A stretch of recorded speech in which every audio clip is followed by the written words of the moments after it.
Hello friends, आज हम आपके लिए लेकर आए हैं कक्षा 7 की पुस्तक विज्ञान की। और पाठ का नाम है, पाठ 1 है ये, और पाठ का नाम है मानव विज्ञान और प्रौद्योगिकी। ठीक है, मानव के बारे में, विज्ञान के बारे में और प्रौद्योगिकी के बारे में कुछ सामान्य चर्चा इस पाठ में की गई है। तो चलिए देखते हैं कि क्या है इस पाठ में, क्या क्या हमको सीखने को मिलेगा। इससे पहले कक्षा 8 की विज्ञान के पाठ जो है चल रहे थे, उसके अभी कुछ चैप्टर रह गए हैं। अगले वीडियोज़ में हम उसको भी साथ साथ में लेकर आएंगे इसके। तो चलिए आज से हम शुरू कर रहे हैं कक्षा 7 की विज्ञान को। तो चलिए स्टार्ट करते हैं, देखते हैं सबसे पहले कि इस पाठ में हमें क्या क्या सीखने को मिलेगा।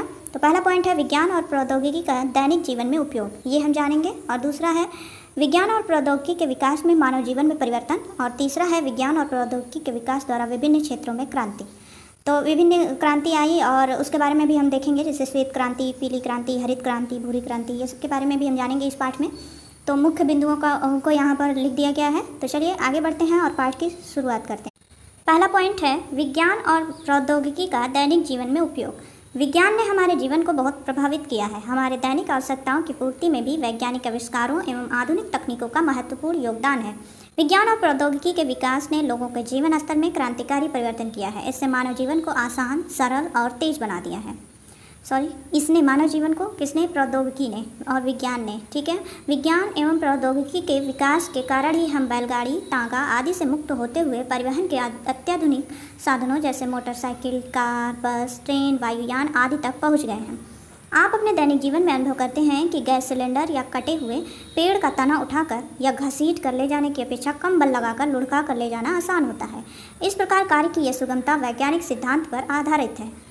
ठीक है, वस्तु को घसीटने या उठा कर ले जाने की तुलना में लुढ़का कर ले जाना सरल है। इसी प्रकार बैलगाड़ियों में पहिया लगाने पर घर्षण बल कम हो जाता है और बोझ से लदी बैलगाड़ी को बैलों द्वारा खींचना सरल हो जाता है। बैलगाड़ी द्वारा कम बल लगाकर कार्य को सुगम बनाना विज्ञान के सिद्धांत द्वारा ही संभव है। ठीक है, तो यहाँ पर विज्ञान की अवधारणा को स्पष्ट किया गया है कि यह दैनिक जीवन में कैसे उपयोगी है, उसको उदाहरण के माध्यम से भी दिया गया है। इस प्रकार यहाँ विज्ञान के नियम का उपयोग करके मनुष्य ने कार्य को सरल बनाने के लिए बैलगाड़ी, ट्रैक्टर आदि जैसे साधन विकसित कर लिया है। यही प्रौद्योगिकी है। ठीक है, विज्ञान के नियमों एवं सिद्धांतों के अनुप्रयोग से मानव हित में संसाधनों का निर्माण ही प्रौद्योगिकी है। इन छोटी सी लाइन में इस प्रौद्योगिकी की अवधारणा को भी स्पष्ट किया गया है और इसको परिभाषित कर दिया गया है। विज्ञान के नियमों एवं सिद्धांतों के अनुप्रयोग से मानव हित में संसाधनों का निर्माण ही प्रौद्योगिकी है। ठीक है, दूसरा पॉइंट है विज्ञान और प्रौद्योगिकी के विकास से मानव जीवन में क्या क्या परिवर्तन आए उसको देखते हैं। विज्ञान एवं प्रौद्योगिकी के विकास के कारण विभिन्न क्षेत्रों जैसे यातायात, चिकित्सा, जनसंचार, मनोरंजन एवं कृषि के क्षेत्र में नित नए आविष्कार हुए। जैसे भाप के इंजन से रेलों तथा बड़े जहाज़ों का निर्माण हुआ। पेट्रोल की उपलब्धता से हल्के एवं शक्तिशाली इंजनों को बनाना आसान हुआ। ठीक है, इन इंजनों का उपयोग हवाई जहाज उड़ाने के लिए किया जाता है। इसी क्रम में लंबी दूरी कम समय में तय करने के लिए सुपरसोनिक जेट एवं हेलीकॉप्टर का निर्माण हुआ। समुद्री मार्ग से माल तथा सवारी ढोने के लिए बड़े बड़े जहाज़ों का भी प्रयोग होने लगा। पहले बीमार होने पर लोग घरेलू उपचार करते थे, परंतु अब गांव के लोग प्राथमिक चिकित्सा केंद्रों पर डॉक्टरों द्वारा इलाज कराने लगे हैं। आजकल चिकित्सालयों में विभिन्न प्रकार के रोगों से संबंधित जांच की सुविधाएं उपलब्ध हैं, जैसे खून, पेशाब, मल आदि की जांच। आजकल चिकित्सालयों में आधुनिक मशीनों जैसे एक्सरे, अल्ट्रासाउंड द्वारा आंतरिक अंगों की सूक्ष्म जांच, स्कैनर द्वारा मस्तिष्क की जांच की जाती है। शरीर के अंदर के भागों की जांच करने के लिए एंडोस्कोप मशीन का प्रयोग होता है। पहले टेलीविज़न की सुविधा नहीं थी। लोग एक दूसरे का हाल चाल जानने के लिए संदेशवाहक पत्र, टेलीग्राम द्वारा प्रशिक्षित कबूतरों द्वारा संदेश भेजते थे। परंतु आज के वैज्ञानिक युग में संदेशों के आदान प्रदान के लिए फैक्स, ईमेल आदि का प्रयोग हो रहा है। गांव में भी पीसीओ, एसटीडी तथा आईएसडी व्यवस्था द्वारा संचार के किसी भी कोने में टेलीफोन द्वारा संपर्क करने की सार्वजनिक सुविधाएं उपलब्ध हो गई हैं। पहले लोग घुड़सवारी, शतरंज, चौपाल, ढोलक और कई प्रकार के क्षेत्रीय संगीतों के माध्यम का उपयोग करके मनोरंजन करते थे। परंतु आजकल मोबाइल, कंप्यूटर, वीडियो गेम आदि मनोरंजन के प्रचलित साधन हैं। ये सभी आधुनिक विज्ञान एवं प्रौद्योगिकी की देन है। ठीक है, तो ये सब विज्ञान और प्रौद्योगिकी का हमारे जीवन में कितना प्रभाव होता जा रहा है इसको दर्शाया गया है इन सब के माध्यम से। आगे है, पहले उद्योग धंधे बहुत कम थे, किंतु आज हमारा देश औद्योगिक क्षेत्र में विकसित देशों की बराबरी कर रहा है। स्टील के उत्पादन में जमशेदपुर, राउरकेला, भिलाई, दुर्गापुर आदि शहरों में कारखाने खुले हैं। इसी क्रम में रिहंद में, ठीक है, स्टील के उत्पादन के लिए जमशेदपुर प्रसिद्ध है। इसी क्रम में रिहंद में जल शक्ति से विद्युत बनाने के लिए hydro electric power station Obra, Anpara Panki, Unchahar आदि स्थानों पर कोयले से विद्युत बनाने हेतु नेशनल थर्मल पावर कॉरपोरेशन के पावर स्टेशन स्थापित किए गए हैं। इसी प्रकार नाभिकीय ऊर्जा से विद्युत ऊर्जा के उत्पादन के लिए ट्राम्बे, नरोरा, राणा सागर, कलपक्कम के एटॉमिक पावर स्टेशन कार्य कर रहे हैं।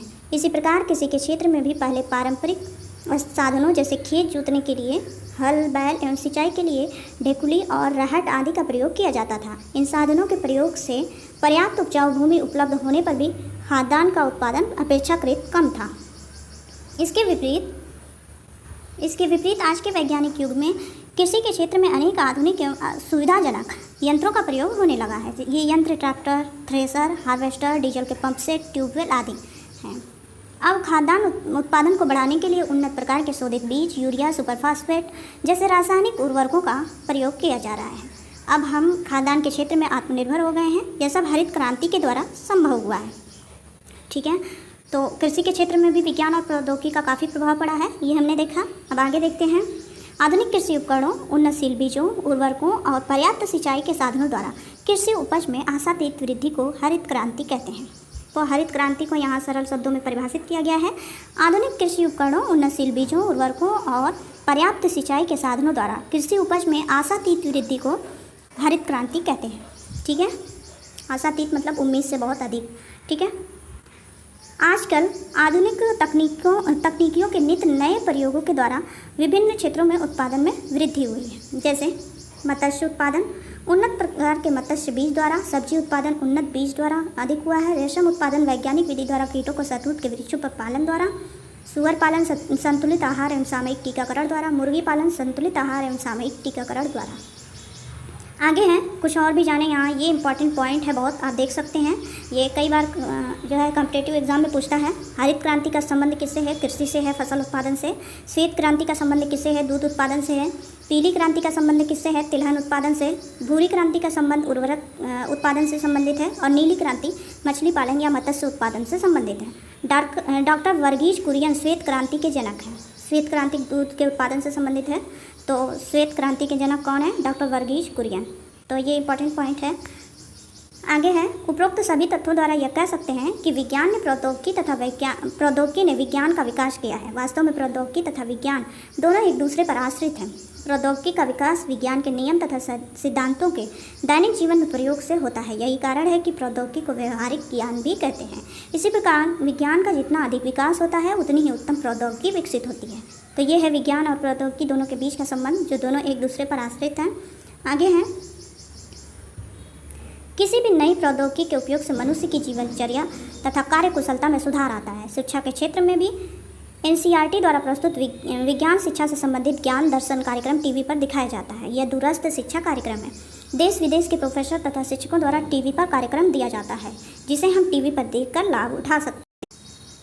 अब हमारे देश में इसके माध्यम से शिक्षा दिए जाने पर जोर दिया जा रहा है। अगला पॉइंट है, विज्ञान और प्रौद्योगिकी के विकास से विभिन्न क्षेत्रों में क्रांतिकारी परिवर्तन कैसे आए। विभिन्न क्षेत्रों के बारे में अलग अलग करके दिया गया है। तो देखते हैं पहले औद्योगिक क्रांति। आज हमारे देश में छोटी छोटी मशीनों से लेकर बड़ी बड़ी मशीनों का निर्माण हो रहा है। रेल इंजन हो या हवाई जहाज, छोटे वाहन हो या बड़े बड़े जलपोत, उत्पादक मशीनें हो या मशीनों को तैयार करने वाली बड़ी भारी मशीनें, सब हमारे देश में बनने लगी हैं। लड़ाकू विमान, युद्धपोत, पनडुब्बी, विविध प्रक्षेपास्त्र, विमान भेदी तोपें, टैंक आदि के निर्माण में हम आत्मनिर्भर हैं। रेडियो, टेप रिकॉर्डर, टेलीविज़न आदि मनोरंजन के साधनों के निर्माण में स्वदेशी प्रौद्योगिकी का प्रयोग हो रहा है। सूचना प्रौद्योगिकी के क्षेत्र में भारत अग्रणी राष्ट्र की भूमिका निभा रहा है। औद्योगिक क्षेत्र में भारत का स्थान विश्व के 6 प्रमुख राष्ट्रों में है। तो ये है औद्योगिक क्रांति के बारे में। अगला पॉइंट है, जन संचार क्षेत्र में क्रांति। तो क्या क्रांति आई, इसको देखते हैं। कंप्यूटर, इलेक्ट्रॉनिक, डाक सेवा, ईमेल और इंटरनेट का विकास बहुत तेज़ी से हुआ। इससे जन संचार क्षेत्र में क्रांति आ गई है। कंप्यूटर, ईमेल और इंटरनेट क्या है, आइए जानते हैं। तो एक एक करके इनके बारे में दिया गया है। कंप्यूटर क्या है, सबसे पहले ये देखते हैं। आप कक्षा 6 में पढ़ चुके हैं कि कंप्यूटर एक इलेक्ट्रॉनिक मशीन है जिससे अनेक उपयोगी एवं जटिल कार्य सरलता से संपन्न किए जा सकते हैं। व्यापक स्तर पर कंप्यूटरों का उपयोग रेल आरक्षण, आंकड़ों का रखरखाव, गणना, टाइप आदि अनेक प्रकार के कार्य करने में किया जा रहा है। अगला पॉइंट है इंटरनेट। यह कंप्यूटर की नवीनतम प्रणाली है। विश्व के हजारों छोटे छोटे कंप्यूटर नेटवर्क टेलीफोन लाइन से जोड़ दिए जाते हैं। टेलीफोन लाइन की सहायता से जुड़े कंप्यूटर नेटवर्क को इंटरनेट कहते हैं। इसकी सहायता से हम कमरे में बैठे विश्व के विभिन्न देशों तथा किसी भी विषय से संबंधित सूचनाएं आंकड़े पल भर में प्राप्त कर सकते हैं और इनका संग्रह भी कर सकते हैं। कई नवीन पुस्तकें भी पढ़ सकते हैं। तो ये है इंटरनेट का फ़ायदा। आगे है इलेक्ट्रॉनिक डाक सेवा यानी ईमेल। यह कंप्यूटर एवं इंटरनेट आधारित संचार की महत्वपूर्ण युक्ति है। इसके द्वारा कृत्रिम उपग्रहों के माध्यम से अन्य देशों के कंप्यूटरों को सूचना, संदेश आदि का आदान प्रदान किया जा सकता है। यह एक देश से दूसरे देश को संदेश भेजने का सबसे सस्ता साधन है। जैसे भारतवर्ष से सिंगापुर को संदेश अत्यंत कम शुल्क पर पल भर में भेजा जा सकता है। ठीक है, तो यह है ईमेल। और आगे है मोबाइल फ़ोन यानी स्मार्टफोन के बारे में। मोबाइल फ़ोन का जनसंचार के क्षेत्र में व्यापक योगदान है। यह एक इलेक्ट्रॉनिक उपकरण है। यह टेलीफोन की तरह बात करने के अलावा कई अतिरिक्त सेवाओं के लिए प्रयोग होता है, जैसे संदेशों के आदान प्रदान के लिए, SMS, गेम खेलने के लिए, आवाज़ को संरक्षित रखने के लिए वॉइस रिकॉर्डर, वीडियो बनाने के लिए, देखने के लिए, फ़ोटो खींचने के लिए, अपनी भौगोलिक स्थिति जानने के लिए GPS यानी global positioning system full form है इसका, GPS का, बैंक द्वारा पैसे का हस्तांतरण, इन सब के काम आता है स्मार्टफोन। ठीक है, आगे है कृषि। जनसंख्या विस्फोट से भूमि पर दबाव बढ़ा है, जिसके कारण खाद्यान्न की समस्या मानव के लिए एक विशेष प्रकार की चुनौती के रूप में खड़ी हुई है। किंतु कृषि के क्षेत्र में वैज्ञानिक आविष्कारों जैसे ट्रैक्टर, अच्छे प्रकार के हल, ट्यूबवेल, कीटनाशक दवाओं, उन्नत कोटि के बीज, रासायनिक उर्वरकों आदि के प्रयोग से कृषि उपज में पर्याप्त वृद्धि हुई है। इसके फलस्वरूप हम अपनी बढ़ी हुई जनसंख्या को पर्याप्त मात्रा में खाद्यान्न उपलब्ध कराने के साथ साथ विदेशों को भी खाद्यान्न निर्यात करने में सफल हुए हैं। आगे है ईंधन। पेड़ की सूखी पत्तियों, गोबर से तैयार उपले, लकड़ी, कोयला और मिट्टी का तेल आदि बहुत पहले से ईंधन के प्रमुख स्रोत हैं। इनके प्रयोग से बहुत अधिक समय और श्रम लगता है। वर्तमान में डीजल, पेट्रोल, खाना पकाने के लिए LPG गैस जैसे LPG यानी लिक्विफाइड पेट्रोलियम गैस जैसे ईंधन का बड़े पैमाने पर उत्पादन हो रहा है। एक स्थान से दूसरे स्थान तक इनके आवागमन के उत्तम साधन उपलब्ध हैं। इनके प्रयोग से समय और श्रम दोनों की बचत हो रही है। फलस्वरूप ईंधन के क्षेत्र में क्रांति आई है। इसी प्रकार सोलर कुकर जैसे ऊर्जा दक्ष उपकरणों का भी व्यापक प्रयोग हो रहा है। आगे है चिकित्सा के क्षेत्र में क्या क्रांति आई है। चिकित्सा के क्षेत्र में भी बहुत तीव्र गति से विकास हुआ है। हैजा, म्यादी बुखार आदि के सफल इलाज हेतु नई औषधियों की खोज हुई है। इनका पर्याप्त उत्पादन भी हो रहा है। चेचक, हैजा, काली खांसी, पोलियो, TB की रोकथाम हेतु उपयुक्त प्रतिरोधी टीकों का विकास हुआ। अल्ट्रासाउंड, एक्सरे, एंडोस्कोपी आदि का शरीर के अंदरूनी भागों की जांच में प्रयोग हो रहा है। इनसे घातक बीमारियों की रोकथाम में तीव्र गति से सफलता मिली है। फलस्वरूप चिकित्सा के क्षेत्र में भी क्रांति आ गई है। आगे है राष्ट्रीय सुरक्षा एवं युद्ध। राष्ट्रीय सुरक्षा के क्षेत्र में हमारे देश ने बहुत तेज़ी से उन्नति की है।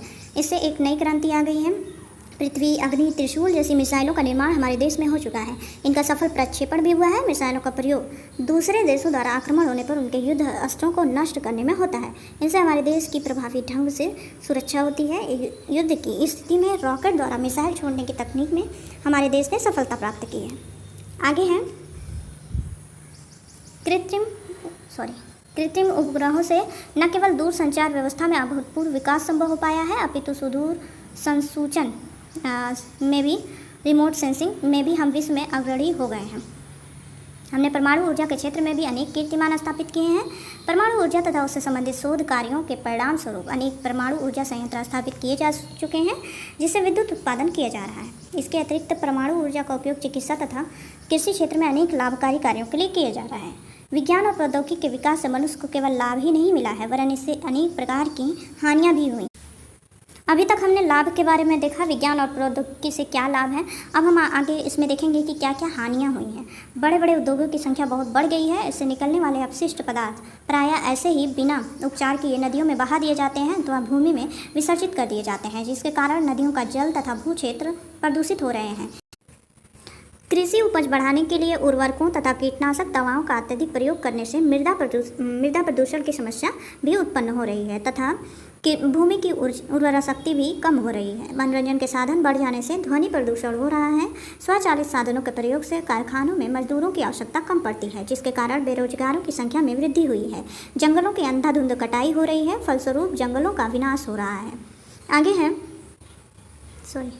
आगे है और वातावरण में प्रदूषण बढ़ता जा रहा है, जंगलों का विनाश हो रहा है तो प्रदूषण भी बढ़ता जा रहा है। इतना ही नहीं, इसके कारण अनेक प्रजाति के जंतुओं जैसे बाघों की संख्या में कमी हो रही है तथा उनका अस्तित्व खतरे में पड़ गया है। विज्ञान तथा प्रौद्योगिकी से होने वाली हानियों से बचने के लिए हमें प्राकृतिक संसाधनों का समझदारी से दोहन करना होगा तथा नए आविष्कारों का उपयोग समाज की उन्नति के लिए करना होगा।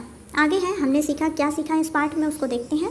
पहला पॉइंट है, विज्ञान के नियमों एवं सिद्धांतों के प्रयोग से कार्यों को सरल बनाना ही प्रौद्योगिकी है।